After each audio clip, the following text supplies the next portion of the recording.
तो डाइटिशियन विशेष to mix two types of food, दो टाइप के फूड उसने मिक्स किए in such a way that vitamin contents, क्योंकि जो डाइटिशियन होते हैं ना वो विटामिन पर ज्यादा ध्यान देते हैं, कि दो टाइप का फूड था उसका मिक्सचर मिक्स किया है। एक टाइप का फूड ऐसा है जिसमें 8 यूनिट्स विटामिन ए है, 10 यूनिट्स विटामिन सी है। तो नहीं, हाँ सॉरी, उसे मिक्स चाहिए, यानी जो जिसको देना है वहां देना है 8 यूनिट्स विटामिन ए और 10 यूनिट्स विटामिन सी देनी है, ये टारगेट है। पहला जो फूड है उसमें 2 यूनिट पर केजी विटामिन ए है, यानी 1 किलो अगर वो फूड लिया जाए तब 2 यूनिट विटामिन ए होगी। वहीं अगर 1 किलो में 1 यूनिट विटामिन सी है पहले फूड में, दूसरे फूड में मान लो 2 यूनिट विटामिन ए है और 2 ही यूनिट विटामिन सी है। अब इनको मिक्स करके और किसी को दिया जाना, यानी प्रेस्क्राइब किया गया है कि भैया उसको ऐसा करो कि 8 यूनिट विटामिन ए हो जाए और 10 यूनिट विटामिन सी हो जाए। इसको कैसे फॉर्मुलेट करेंगे, और फॉर्मुलेशन में एक और विशेष चीज रखी कि कॉस्ट मिनिमम आए, इसके लिए कि पहला फूड 50 रुपी पर केजी है, दूसरा 70 रुपीज पर केजी है। अब इस तरह के जो प्रॉब्लम्स रहती है उन प्रॉब्लम्स से हमें ये देखना है कि किस प्रकार से ये ऐसा सॉल्यूशन निकाला जाए कि कम से कम कॉस्ट में ये टारगेट अचीव हो जाए। एक मिनट में देखता हूं ये क्या लिख रहा है, बाद में लेना क्लास, मेरा नेट खत्म हो गया है। ओके, बाद में क्या मतलब है, वही करना। चलो बेटा कम से कम मैसेज डाला करो। मैंने कहा है कि जब कोई बहुत ज्यादा जरूरी हो तो समझाते समय मैसेज यूज करो, अदरवाइज मत करो। एक और प्रॉब्लम बताता हूं मैं आपको। ये तो रहा डाइट वाली प्रॉब्लम। एक क्वेश्चन था उसमें सिलेबस में है कि प्रॉब्लम कितने टाइप की हो सकती है, तो वो तो थी डाइट वाली प्रॉब्लम। एक और प्रॉब्लम की बात करें कि कॉर्पोरेटिव सोसाइटी है फार्मर्स की, तो एक सोसाइटी डेवलप की गई है जिनके पास 50 हेक्टेयर लैंड है ना, जहां वो दो टाइप की जो क्रॉप्स है उसको ग्रो कर रहे हैं। क्रॉप एक्स है और मान लो क्रॉप वाई है। दोनों में प्रॉफिट देखा कि क्रॉप एक्स से प्रॉफिट 10,500 रुपीज का हो रहा है, क्रॉप सेकंड से 9,000 का हो रहा है पर हेक्टेयर जो प्रॉफिट हो रहा है। अब इसी को जब क्रॉप के लिए हमें जो वीड्स के लिए कंट्रोलिंग चाहिए तो लिक्विड हर्बिसाइड पहले जो एक्स क्रॉप है उसके लिए 20 लीटर चाहिए, वाई क्रॉप के लिए 10 लीटर पर हेक्टेयर चाहिए। इसी के साथ हमें हर्बिसाइड भी चाहिए उसके लिए, तो वहां पर भी इसमें 800 लीटर हमारे पास टोटल हर्बिसाइड है जिसे हमें यूज करना है। इन सब को यूज करके मैक्सिमम प्रॉफिट हो जाए, इसके लिए हमें इसको एक फॉर्मुलेट करना है, और फॉर्मुलेट करने के बाद ये बताना है कि पहली फसल कितनी उगाएं, दूसरी कितनी उगाएं, जिससे कि ज्यादा से ज्यादा प्रॉफिट हो सके। पहले में था मिनिमम कॉस्ट, दूसरा है मैक्सिमम प्रॉफिट। इस तरह के ये है एलोकेशन वाला। तो एक मैन्युफैक्चरिंग वाली प्रॉब्लम भी हो सकती है, जैसे कि कोई मैन्युफैक्चरिंग कंपनी है, उस मैन्युफैक्चरिंग कंपनी में दो मॉडल है, एक ए है मान लो एक बी प्रोडक्ट है, दो प्रोडक्ट वो बना रही है। मॉडल ए में मान लेते हैं कि 9 लेबर आवर चाहिए, यानी एक लेबर 9 घंटे काम करे, ऐसे समझना।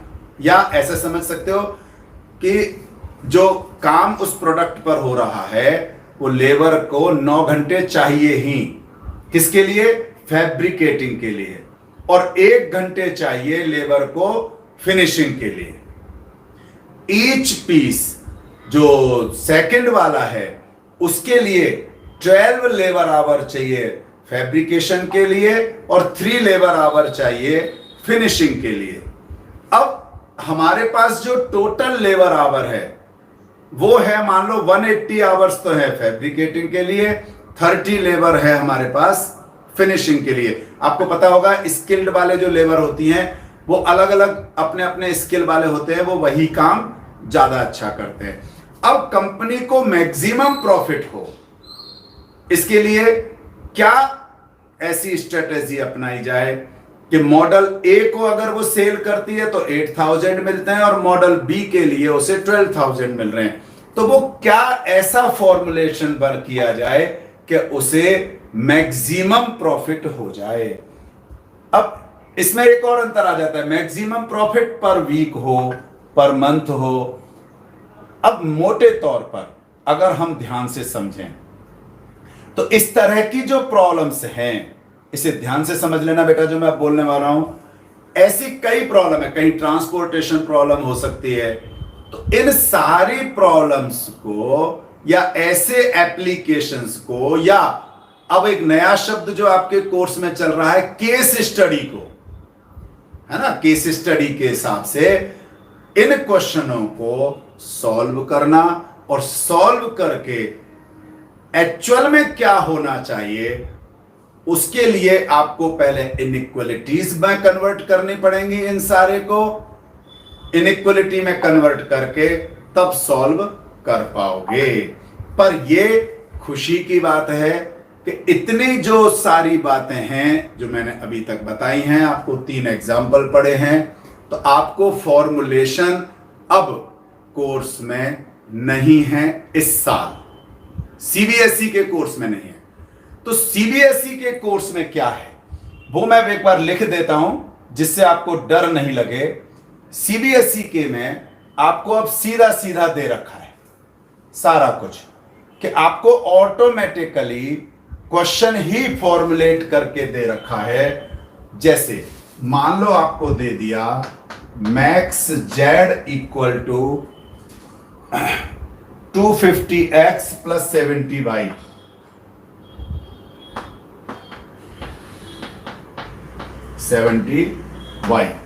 इसके लिए सब्जेक्ट टू द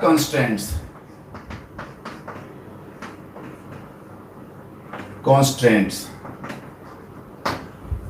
अभी बताऊंगा कॉन्स्टेंट्स का मतलब क्या है, पहले देख लो। मोटे तौर पर यह समझ लो कि आपको ये इनइक्वलिटीज दे रखी हैं, लेस देन इक्वल टू 100। दूसरी इनइक्वलिटी दे रखी है x plus Y less than equal to 60, और फिर दे रखा है x and y greater than 0। ये आपको 4 कॉन्स्टेंट्स दे रखे हैं, ऊपर मैक्सिमम z ये दे रखा है। यानी जो हमने अभी चैलेंज पढ़ रहे थे, जो प्रॉब्लम्स पढ़ रहे थे, उन सारी प्रॉब्लम्स को इस तरह से फॉर्मुलेट करके लिखा जा सकता है। पहले क्वेश्चन का आधा पार्ट वो होता था, 6 नंबर का क्वेश्चन है तो 3 नंबर उसके होते थे फॉर्मुलेशन के, उसके बाद ये बचा आधा क्वेश्चन। तो यहां तक के 3 मार्क्स यानी हाफ मार्क्स पूरे क्वेश्चन के ये होते थे। अब वो ऊपर वाला हटा दिया है। यहां से अगर आप पहले तो इनको समझ लो, ये आप सब देख रहे होंगे, ये आपके इनइक्वलिटीज हैं जो आपने 11th में की हैं, और आपने इस इनइक्वलिटी के हिसाब से ग्राफ भी बनाया होगा। मान लेते हैं नहीं भी कुछ कमी रही होगी तो अभी ठीक हो जाएगी, ग्राफ बन जाना। उस ग्राफ के आधार पर फिर मैक्सिमम जेड या मिनिमम जेड जो क्वेश्चन में है वो पता करना। इतना सा क्वेश्चन रह गया है, और इतना आसान क्वेश्चन रह गया है कि जिसे आप मात्र 2 मिनट के अंदर कर सकते हो। तो अब पहले कुछ टर्मों को समझते हैं। सबसे पहले जो आपके सीबीएसई में, मैं इसलिए कह रहा हूं कि जो आपके कोर्स में टर्म है, मैं उन्हीं टर्मों को लेकर के चल रहा हूं आगे। उसमें सबसे एक टर्म है, अगर आप सिलेबस देखोगे ना आपके लिए, तो उसमें एक टर्म है ऑब्जेक्टिव फंक्शंस, मैं बिल्कुल सिलेबस मेरे सामने है। ऑब्जेक्टिव फंक्शन, ऑब्जेक्टिव फंक्शन कहलाता है वो जिसमें मैक्सिमम या मिनिमम जेड हो, यानी ये फंक्शन है जिसमें एक्स और वाई, इसको बड़े ध्यान से समझ लेना, एक्स और वाई ये वेरिएबल हो गए और एक्स और वाई के साथ जो लिख रहा है वो आपका कांस्टेंट्स हो गया, ठीक है ना। तो एक्स और वाई जिसको हम सेवरल वेरिएबल्स भी कह देते हैं, उन सेवरल वेरिएबल्स के साथ जो कांस्टेंट है इसको मिला करके जो फंक्शन बना, लेकिन ध्यान में क्या रखना है, उस फंक्शन के साथ मैक्सिमम या मिनिमम भी होना चाहिए इस एलपी के लिए, है ना। तो ये कहलाएगा आपके लिए ऑब्जेक्टिव फंक्शन। दूसरा आपने ये देखा कांस्टेंट्स।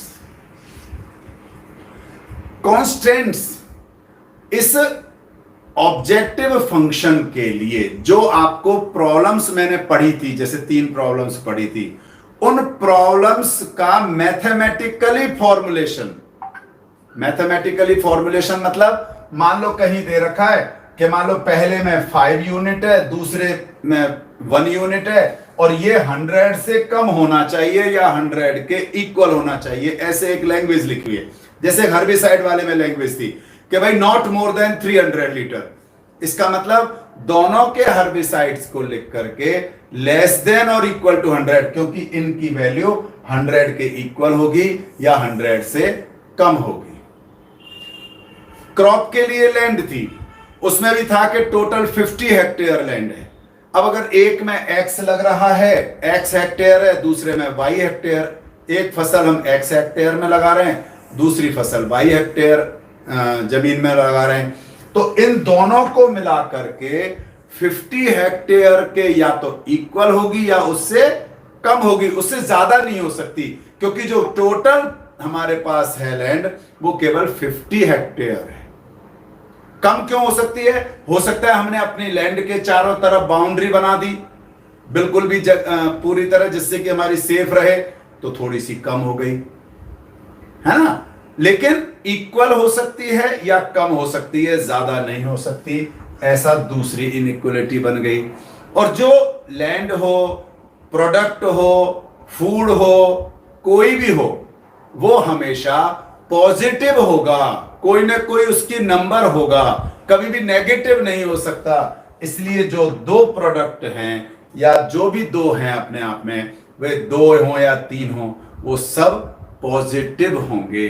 पहली बात तो आपके कोर्स में केवल 2 वेरिएबल्स वाले हैं, इसलिए 2 ही होंगे, तो वे दोनों ग्रेटर देन इक्वल टू 0 होंगे। और ये सब मिलकर के जिनके माध्यम से या जिनको बेस लेकर के या जिनके द्वारा हम जो एक रीजन बनाने वाले हैं, ग्राफ बनाने वाले हैं, उन इनइक्वलिटीज के सेट को, फिर से समझ लो, इन सभी इनइक्वलिटीज के सेट को कंस्ट्रेंट्स कहते हैं।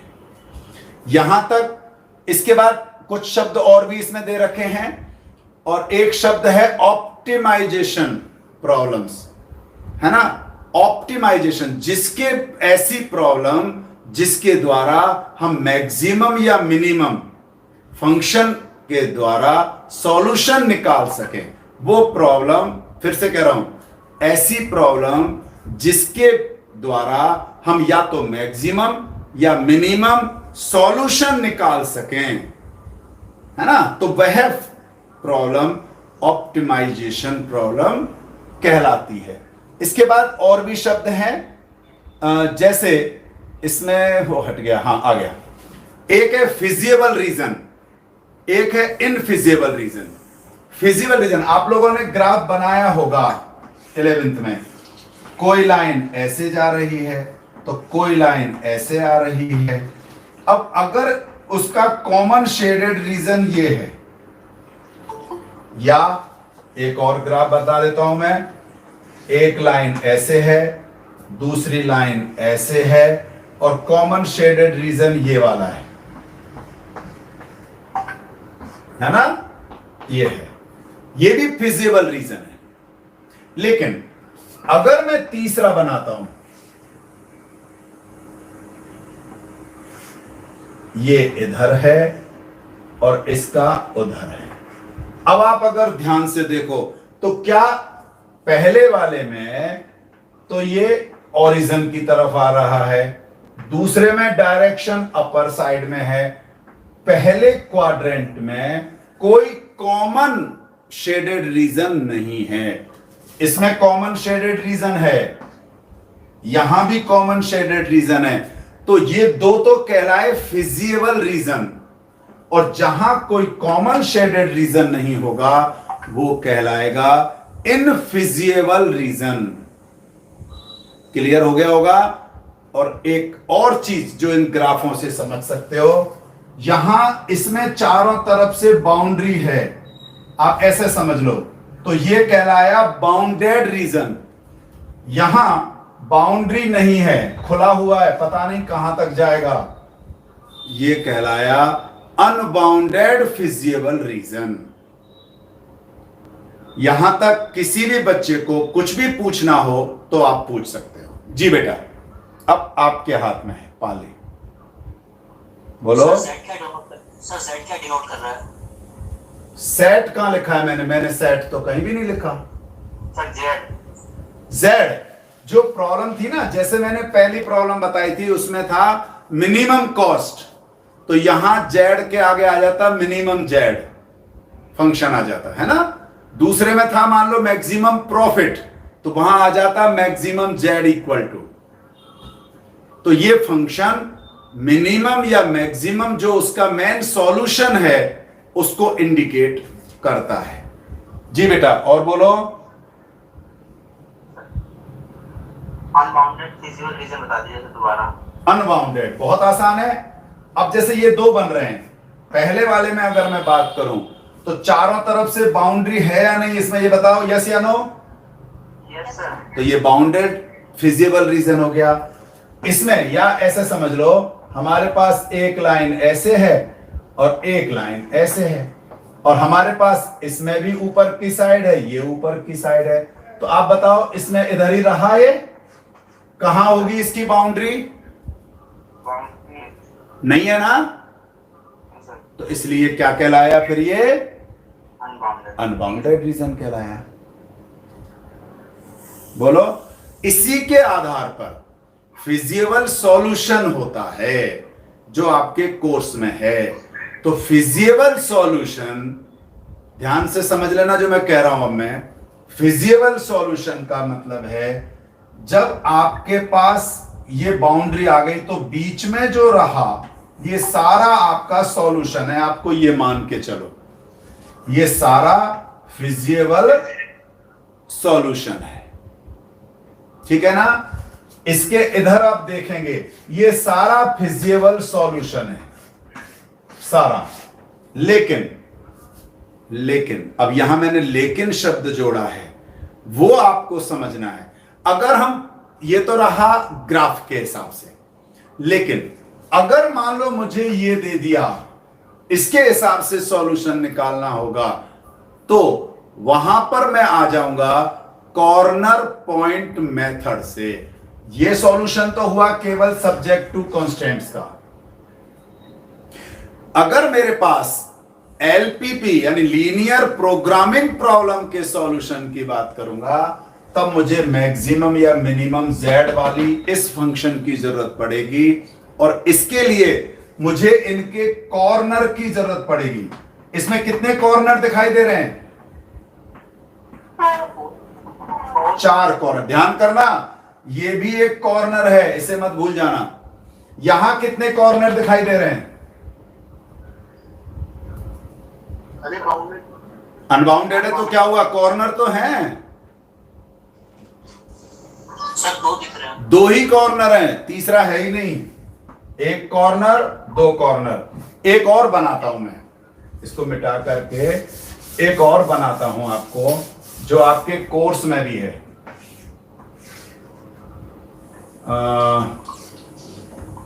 कैसे था? ऐसे है, ऐसे है और ऐसे है। अब इसमें कॉमन शेडेड में ये ध्यान करना ओ है। बताओ ये बाउंडेड है कि अनबाउंडेड है? अनबाउंड। कॉर्नर बताओ कितने हैं? 2 अरे भगवान, 2 3, मुझे तो 4 नजर आ रहे हैं, आपको 5 नजर आ रहे हैं, तो हो सकता है ABCD। पांचवा पॉइंट कौन सा है बेटा? 4 है। यही आपको समझना है, कितना आसान चीज है। आपका जो कॉमन शेडेड है वो इस ग्राफ में जहां पर भी पॉइंट बना रहा है वो आपका कॉमन शेडेड हो गया। तो यहां एक्स एक्सिस पर ए और बी पर टकरा रहा है, वाई एक्सिस पर सी और डी पर हो रहा है। अब जरूरी नहीं है कि यहीं टकराएं। अब जैसे यहां देखें तो इसका तो पॉइंट ना तो एक्स एक्सिस पर है ना वाई एक्सिस पर है, तो कॉमन शेडेड में जहां भी कॉर्नर हो वो आपका कॉर्नर पॉइंट हो जाता है। यहां तक कोई प्रॉब्लम है तो बताओ? नहीं होगी? सीधा सीधा बोलो ना। हाँ बोल। नहीं है प्रॉब्लम सर। अच्छा, ये कह रहा था। ठीक है, अब इसके बाद अब देखो आपके पास जो क्वेश्चन आएगा वो ये आएगा लिखा हुआ। आपको अब तक तो मैंने बता रहा था इसका बेसिक कॉन्सेप्ट, अब ये क्वेश्चन आ गया और आपसे सॉल्यूशन पूछ लिया। आप कह सकते हो सर ऑब्जेक्टिव टाइप का रहेगा तो सॉल्यूशन क्यों पूछेंगे, फिर तो ये ऑब्जेक्टिव कहां रहा। बिल्कुल बेटा, लेकिन आपको पता है जो मैं मैक्सिमा मिनिमा में भी पढ़ चुके थे, छोटे छोटे पार्ट में तो क्वेश्चन पूछा जा सकता है, वही हो गया। इसलिए हमें पढ़ना पूरा चाहिए। केस स्टडी में वो कैसे बनाए या ऑब्जेक्टिव कैसे बनाए उनकी मर्जी है ना। इसमें हमें क्या करना है, पहुंच जाओ 11th में, हर किसी का आपको 10th के हिसाब से पॉइंट बनाने हैं। 10th के हिसाब से बोला है मैंने, है ना। लेकिन 11th में जो आपने पढ़ा है, आपको पता होगा जब भी ग्राफ बनता है, इनइक्वालिटी का ग्राफ बनाने से पहले आपको ग्राफ की लाइन इक्वेशन वाली लेनी होती है। ध्यान है कि नहीं है? सभी को ध्यान है? तो यहां लिखोगे 5x + y = 100, इक्वल 100 ही लिखोगे ना। ठीक है, x 0 किया तो y कितना हो गया? हाँ? अच्छा ठीक है, तो 100 का मतलब ही 100 होता है, समझ में आ गया मुझे ना। ये 4y दिख रहा था ठीक है वो लिखा ऐसा था ना, मैंने 4 से y है। ठीक है, x 0 देन y 100, y 0 हो तो 20। ये ग्राफ हो गया। दूसरा ग्राफ बना लो, x y इक्वेशन में यहां लिख देता हूं, x + y = 60। अब जरा बताओ x 0 तो y 30, 60। ठीक है, और y 0 तो x भी 60। इनका मत बनाना, इसका मतलब यह है कि x और y पॉजिटिव है, अर्थात फर्स्ट क्वाड्रेंट में है। अब आपको क्या करना है, ग्राफ बनाना है। अब बता सकते हो डिस्टेंस कैसे कैसी लें? बिल्कुल 20-20 ही खेलेंगे हम इसमें, है ना। आपने बिल्कुल ठीक कहा है। यहां 20, x पर लास्ट कितना है? 60 ना। 40, 60, फिर भी 100 तक मैं लिख रहा हूं, जरूरी नहीं है, पर y एक्सिस पर 100 तक है। बस एक ही चीज का ध्यान रखना, ठीक से ग्राफ बनाना, उसमें गलती नहीं कर जाना। ये जो बचपन से आप पढ़ते चले आ रहे हो ग्राफ बनाने के लिए, और इसकी यूनिट जरूर लिखना, कहीं पर भी यूनिट आता है ना लिखना। एक्स एक्सिस 1 सेंटीमीटर = 20, जो भी है यूनिट कर दो फिलहाल तो। और चलो X and Y axis 1 centimetre = 20, इतना सा लिखना जरूर। यहां तक किसी को दिक्कत होगी नहीं। अब आप आ जाओ ग्राफ पर। आपको पता है इनमें इक्वल का साइन है, इसलिए स्ट्रेट लाइन होगी। 11th में पढ़ा था ना, अगर ये इक्वल नहीं होता तो डॉटेड लाइन होती जी। तो x 0 y 100, यहां पर सर्कल लगाओ, पॉइंट लिखो 0 100, x 20 y 0, इनको मिलाते हुए स्ट्रेट लाइन खींचना, बिल्कुल 11th का मेथड। और ये भी, हालांकि अब इसकी जरूरत नहीं है क्योंकि इस साल ऑब्जेक्टिव कर दिया है ये चैप्टर, पर आपको समझने में कोई कसर मत छोड़ना क्योंकि आपको कॉन्सेप्ट समझना है, इसलिए यहां पर लिखना, मतलब प्रैक्टिस के लिए, बोर्ड में जरूरत नहीं पड़ेगी। अपनी गलती पर अपनी कमी मत छुपाना, कोई भी कमी मत छोड़ना सीखने में। हाँ बोल। लाइन में वहाँ इक्वल साइन आएगा बेटा हमेशा जो लाइन होगी ना उसमें इक्वल का ही साइन आएगा। जो लाइन है ना वो इक्वेशन की होती है, इनइक्वलिटी की नहीं होती। इनइक्वलिटी के तो डायरेक्शन होगी केवल, है ना। लाइन हमेशा इक्वेशन की होती है। आगे देखते हैं, x 0 y 60, पॉइंट हो गया 0 60, फिर दूसरा रहा 60 0, इनको भी मिला करके हमने लाइन ड्रॉ कर दी और यहां लिख दिया x plus Y equal to, और अब हमें इनको शेड करना है, इनइक्वलिटी के हिसाब से ग्राफ कन्वर्ट करना है। ऐसे मान लो इनइक्वलिटीज तो अब बनाएंगे, अभी तक तो लाइन थी, स्ट्रेट लाइन जो 10th की थी। पहला लेस देन इक्वल टू 0, आप सबने पढ़े हुए हैं, मैं अपने तरीके से बता देता हूं। अगर मैं x को 0 करता हूं तो y लेस देन 100, 0 कर दिया, लेस देन 100 का मतलब है यहां से नीचे कम। आप y 0 करके भी देख सकते हो, x लेस देन 20, यानी इस वाले में जो शेड होगा वो ओरिजिन की तरफ होगा। एक और तरीका जो हम अक्सर लेते हैं, x और y को 0 0 कर दो और ये देखो ये सेटिस्फाई यदि हो रही है तब तो ओरिजिन की साइड करो, नहीं हो रही है तो अपोजिट साइड करो। ये भी एक मेथड होता है। 0 0 किया तो 0 0 100 से कम है यानी ओरिजिन की तरफ, इधर हमने एरो लगा दिया। दूसरे वाले में देखो तो x 0 अगर मैं करता हूं तो y ग्रेटर देन, y भी लेस देन है, ओके, तो यहां भी ये नीचे की साइड में आ गया। और x और y पॉजिटिव है, ये ध्यान रखना, अक्सर बच्चे इसको भूल जाते हैं, y पॉजिटिव x पॉजिटिव। तो कॉमन शेडेड रीजन जो बना वो ये बन गया, क्योंकि इस लाइन से भी इधर और इस लाइन से भी नीचे, तो कॉमन शेडेड में ये आ गया। यहां तक किसी को प्रॉब्लम है तो पूछो। नहीं है। आपके कितने पॉइंट बने उनके नंबरिंग कर लेना, 4। अब इनके कोऑर्डिनेट निकालने। अब ए के कोऑर्डिनेट पता है 20 0, सी के कोऑर्डिनेट पता है 0 60, लेकिन बी के कोऑर्डिनेट नहीं पता। तो यहां पर आपको ग्राफ मिलता है सीबीएसई में और ग्राफ में ही बनाया जाता है और ग्राफ को देख करके ये पॉइंट निकाला जाता है।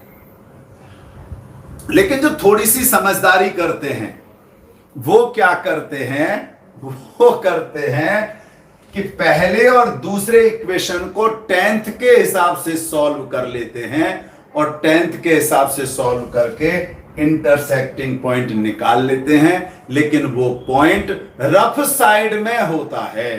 ध्यान करना, वो पॉइंट रफ साइड में होता है, फेयर में नहीं होता। तो मैंने रफ साइड की लाइन खींच ली, इन दोनों को सॉल्व किया।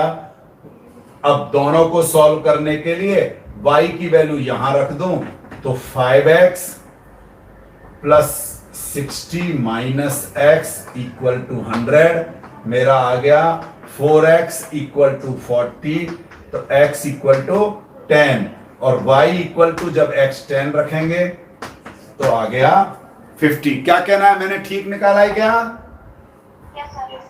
अगर ये ठीक है तो ध्यान करना, ये मानते हुए कि आपने ग्राफ को देख करके पॉइंट लिखा है, आप यहां लिखोगे 10 50। बोलो यहां तक कोई प्रॉब्लम है क्या? पक्का नहीं है प्रॉब्लम? अगर प्रॉब्लम नहीं है तो चारों पॉइंट आ गए। इन चारों पॉइंटों के हिसाब से अब आप सॉल्यूशन निकालने वाले हो। पहला, एट ओ का कोऑर्डिनेट है 0 0, जेड इक्वल टू, जेड में 0 0 रखा तो 0। एट ए के कोऑर्डिनेट है 20 0, यहां जब 20 रखा तो जेड कितना आ जाएगा? अरे बोलो, मैं ही लिखता रहूं। एट बी कोऑर्डिनेट है 10 50, बोलो जल्दी। जेड इक्वल टू, आ गया ना? हाँ, निकालो एट सी, कोऑर्डिनेट है 0 60।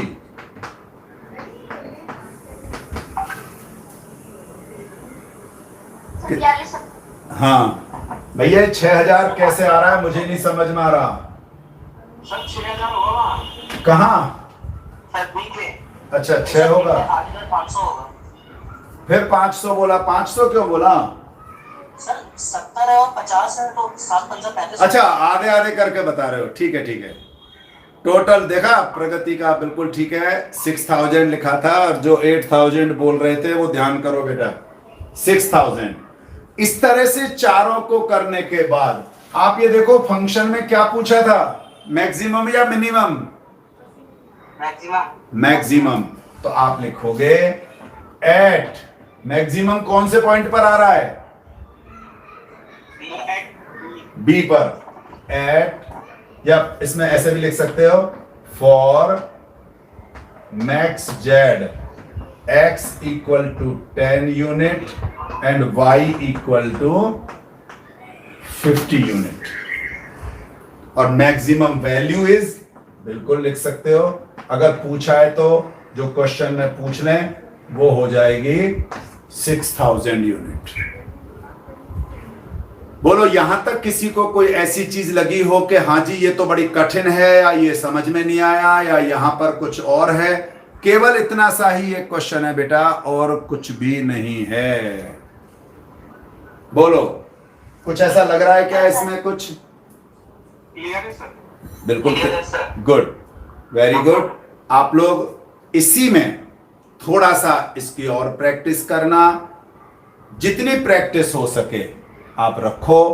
आप निश्चित मानो जब आप इसकी प्रैक्टिस प्रॉपर कर लोगे तो आपको बहुत आनंद आएगा। बस यही है, इसी में से घुमा फिरा करके क्वेश्चन बनते हैं जो आपने ये सब देखा है। बस इतना समझ लो, आपको ये बना हुआ आएगा, उसी के हिसाब से हो सकता है कि वो ग्राफ बना के दे दे 4 और आपसे पूछ लें कि बताओ ये कौन सा ग्राफ है इसका। ऐसा भी हो सकता है। तो उसके बाद ये कॉर्नर पॉइंट लिख के दे दें, आपसे कह दें कि बताओ ये कॉर्नर पॉइंट है या नहीं है। तो बेटा सभी को क्लियर होगा। ये नॉर्मल क्वेश्चन आने वाले हैं। अब इसमें ऐसा हो सकता है कि आपसे पूछ रहे कि बताओ ये फिजिबल रीजन बनेगा या इनफिजिबल बनेगा। यहां आपको पहले ग्राफ अपने ढंग से चेक करना है, ये देखना है कि फिजिबल बनेगा या इनफिजिबल बनेगा। आपसे पूछ लिया बाउंडेड बनेगा या अनबाउंडेड बनेगा, ऐसा भी क्वेश्चन आ सकता है। आपसे पूछ सकते हैं किस पॉइंट पर मैक्सिमम वैल्यू होगी, आप वो पॉइंट मालूम कर सकते हो। आपसे एक क्वेश्चन हो सकता है कि मैक्सिमम वैल्यू क्या होगी, मैक्सिमम वैल्यू बता सकते हो। इस तरह से किसी भी प्रकार से क्वेश्चन आ सकते हैं, लेकिन इसके अलावा कुछ भी नहीं है।